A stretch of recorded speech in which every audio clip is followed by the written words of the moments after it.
मुख्यमंत्री पुष्कर सिंह धामी ने बाबा साहब को याद करते हुए कहा कि बाबा साहब ने ऐसे भारत की परिकल्पना की जिसमें सभी वर्गों को समान अधिकार, समान अवसर और समान गरिमा प्राप्त हो। उनका संघर्ष हम सबके लिए एक मिसाल है। सीएम धामी ने कहा कि इतनी विशाल संख्या में आप सभी की उपस्थिति इस बात का प्रमाण है कि बाबा साहब अम्बेडकर आज भी हमारी सामूहिक चेतना का अभिन्न हिस्सा है। उन्होंने कहा कि मेरा मानना है बाबा साहब का संपूर्ण जीवन ही उनका संदेश है।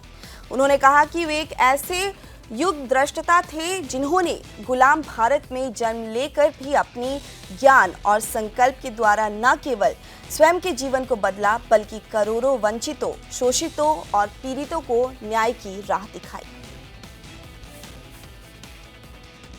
मैं सबसे पहले तो भारत रत्न डॉक्टर बाबा साहब अम्बेडकर जी के जन्म दिवस पर सभी को बधाई देता हूँ, शुभकामनाएं देता हूँ। उन्होंने देश को ऐसा संविधान बनाकर दिया जिसमें समानता हो, सबको गौरव से जीने का अधिकार हो, बराबरी का अधिकार हो और अनेक काम जो बाबा साहब की सोच में थे, जो उन्होंने भारत के संविधान में जिसका प्रावधान किया, आज आदरणीय प्रधानमंत्री श्री नरेंद्र मोदी जी के नेतृत्व में वो साकार हो रहे हैं। जिन गरीबों की, दलितों की, वंचितों की, शोषितों की सोच बाबा साहब को आगे बढ़ाने की थी, उन सभी पर आज हमारे देश के यशस्वी प्रधानमंत्री मोदी जी के नेतृत्व में आगे हो रहे हैं, आगे बढ़ रही हैं। आज समानता का अधिकार मिल रहा है।